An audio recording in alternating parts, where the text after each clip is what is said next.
प्रिय विद्यार्थियों, BA part third Sanskrit प्रश्न पत्र प्रथम के अंतर्गत हम तर्क संग्रह का अध्ययन कर रहे हैं। तर्क संग्रह में हम पदार्थ विवेचन के अंतर्गत हम 5 पदार्थों का अब तक विवेचन कर चुके हैं। जैसा कि आपको पता है, सप्त पदार्थ है। सप्त पदार्थों में 5 पदार्थों का विवेचन कर चुके हैं, द्रव्य, गुण, कर्म, सामान्य और विशेष का।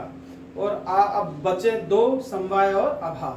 आज हम छठे पदार्थ समवाय नामक पदार्थ का अध्ययन करेंगे।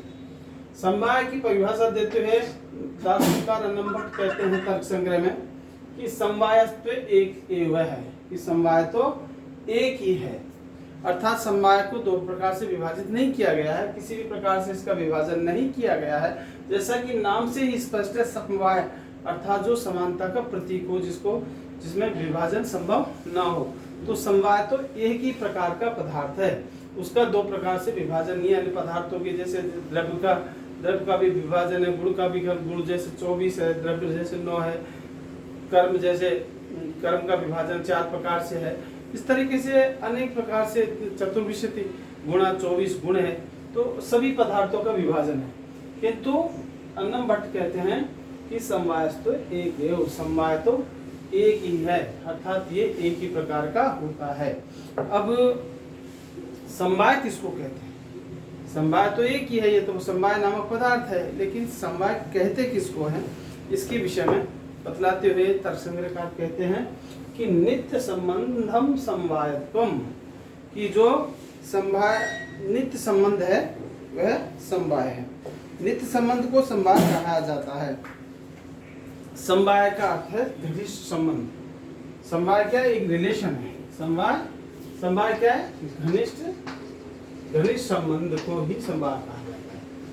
अर्थात जो एक दूसरे में जो संबंध होते हैं, रिलेशन होते हैं, वो घनिष्ठ रिलेशन को ही समवाय कहा जाता है। जो दो वस्तुओं का परस्पर एक दूसरे के निकट आना, या फिर यह ऐसे घनिष्ठ संबंध को बतलाता है जो उन 2 वस्तुओं में रहता है जिनका संबंध बिना उन्हें नहीं नष्ट किया जा सकता। अर्थात जब तक ये संबंध कायम रहेगा, जब तक वो वस्तु का जो मूल स्वरूप जब तक नष्ट नहीं हो जाता, जब तक समवाय संबंध उसका नष्ट नहीं होता। जैसे तंतु और पट, कपड़े का और जो सूत का संबंध है, ये कपड़ा है, और कपड़े का जो धागे का जो संबंध है वह समवाय संबंध है।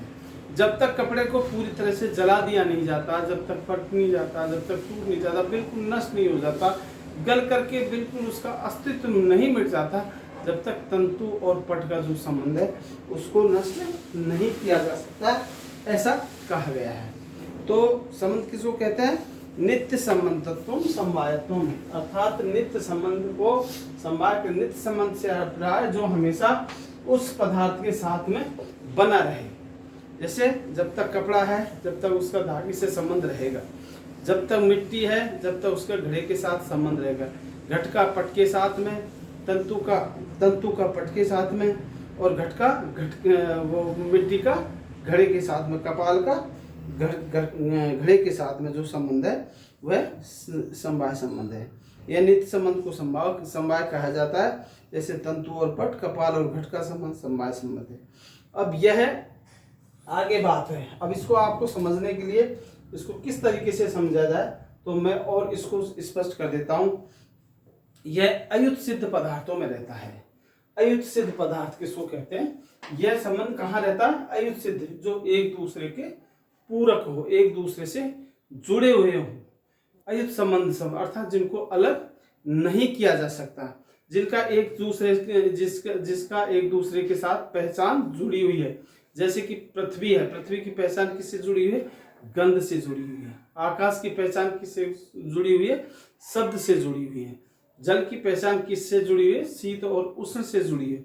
इस प्रकार जो पदार्थों की जो पहचान एक दूसरे से जुड़ी है, मनुष्य की पहचान किससे जुड़ी हुई है? मनुष्यत्व से जुड़ी है। इस तरीके से जो अयुत सिद्ध पदार्थों में रहता है, ये संबंध कैसे रहता है? अयुत सिद्ध, अर्थात जो 2 पदार्थों के बीच जब तक वह एक पदार्थ नष्ट नहीं हो जाता, दूसरे पर आश्रित होकर रहता है, अयुत सिद्ध संबंध होता है।